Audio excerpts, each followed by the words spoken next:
This episode is affiliated with VIP Savings Club. Find out how you can start building a recurring monthly income just by showing people how to save money.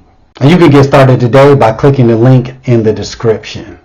Yes, welcome to the F.U.I.M.E podcast. It's your host, Earl Batman Stringer, aka Batman, aka LTB, aka I got a lot of AKAs. So anyway, this week, a couple subjects I want to talk about.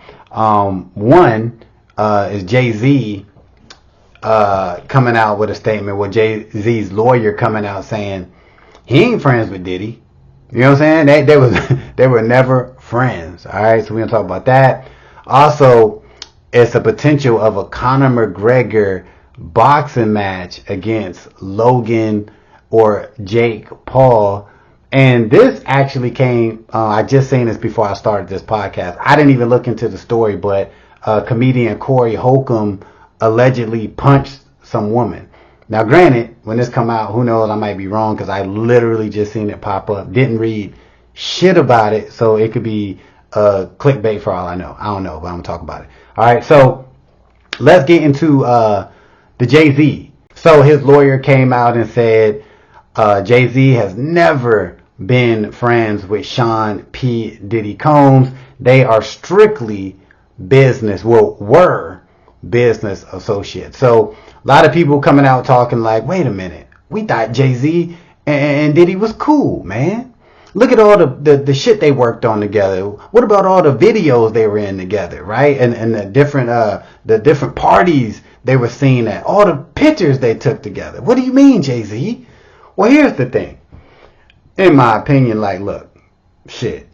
If Jay-Z was considering Diddy as a friend, obviously, right now, he gonna distance himself. Like, if he has the opportunity to say, hey, we were never friends, we're not friends, of course he gonna say that shit right now.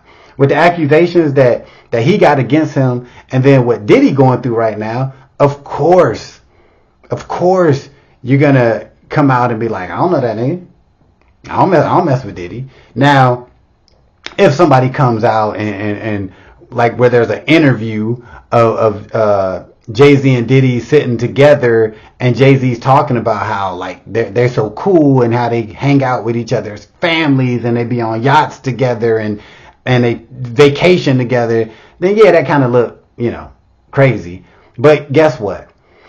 Even if they were friends, right? Even if they were cool, like the last 20 years, right? Hung out together, all that shit.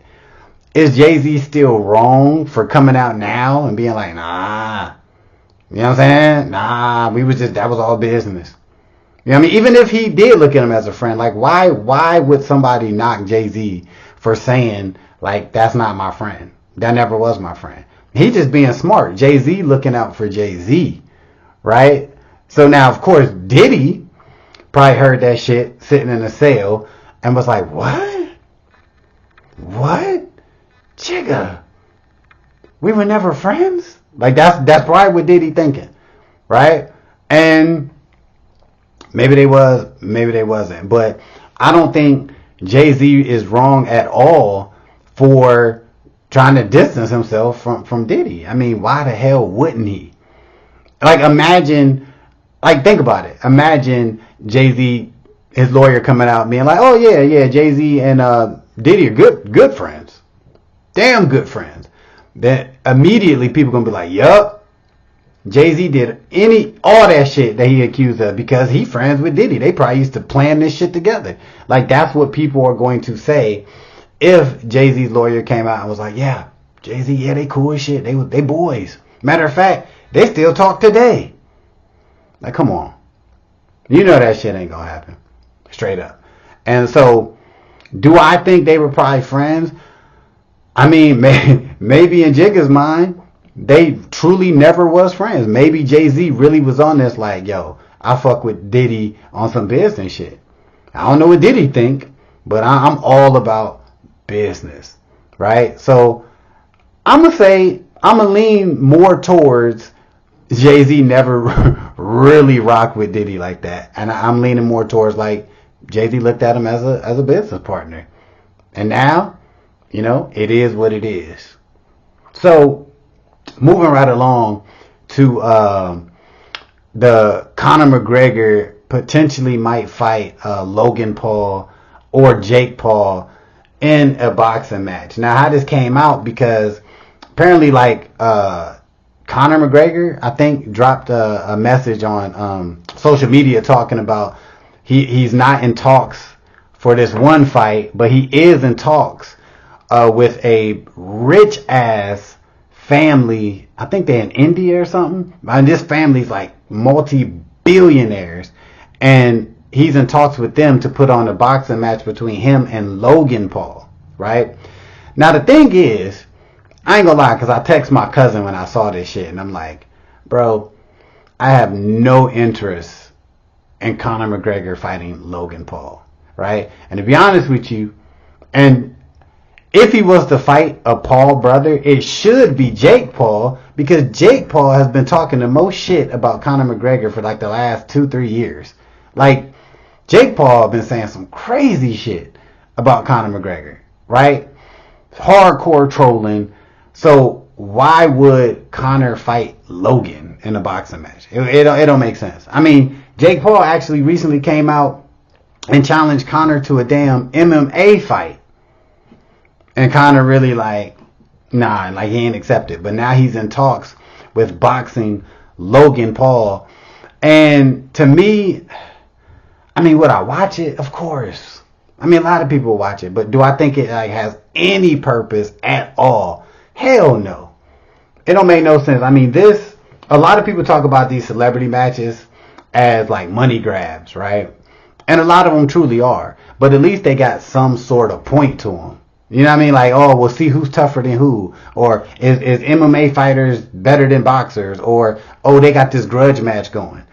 To me, this is 100%. If Conor fights Logan Paul in a boxing match, 110% is strictly a money grab. Like Conor going through his shit with his court trials, and he probably in debt. He's losing sponsors and shit. He's like, yo, how could I come up with a quick 100 million? Oh, I could fight Logan Paul.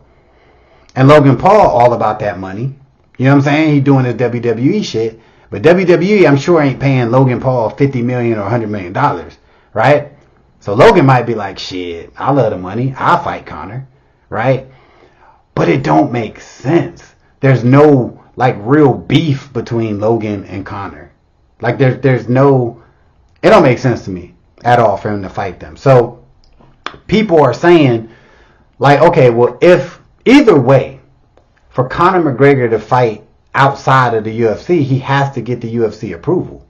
So some people saying, well, if the UFC approves Conor to fight Logan Paul, then why the hell UFC wouldn't approve Conor to fight Jake Paul? Because Conor versus Jake Paul is, in my opinion, a way bigger draw than Conor versus Logan, you know what I'm saying, in the boxing. So, I don't know. I do believe that Conor is going to fight one of the Paul brothers. And honestly, I hate to say it, I think it'll probably be Logan, which would be stupid as shit in my opinion. And on top of that, I think Logan would beat Conor in a boxing match. Now they're saying that if this happens, it'll probably be a exhibition, which I hate that word. Exhibition is synonymous with stage, set up, not real, not competitive, bullshit, right? That's when I hear exhibition fight, right? So if they do it, I mean, come on, man, just make it a normal ass boxing fight. There's a lot of money involved with this shit, so I'm sure they could pull some strings with commissions or whatever to make it a legit boxing match. At least do that. You know what I'm saying? Make it a real boxing match. But anyway, like I said at the beginning of this podcast, I seen where comedian Corey Holcomb allegedly punched a woman. Now, I didn't take the time to read the story or nothing because I was just about to start recording this. So I'll just say this, all right? And I might be wrong. I seen Corey Holcomb a little bit. I watched some of his podcasts, some of his videos. I don't know. he do come across like the type that would punch a motherfucker. You know what I'm saying? Like, I don't know the scenario, I don't know the situation, but he probably did. I don't know. Allegedly.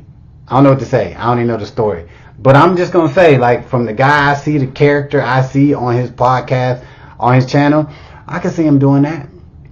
You know what I'm saying? Now, as this podcast comes out, it might come out that it was complete bullshit, that the lady lied or whatever. So if that's the case, then I apologize, right? But if it's something where it's like something on camera or video where he punching this lady or something like that, I mean, I don't know. I wouldn't be surprised. I ain't gonna lie, nothing surprises me anymore. Absolutely nothing surprises me when it comes to the internet or the world or any of that shit. So this wraps up another episode of the F.U.I.M.E. podcast. Be sure to check out the F.U.I.M.E. merch. Be sure to check out your boy's music, because I'm dropping some new shit very, very soon. And check out other affiliations in the description. So until the next time, peace.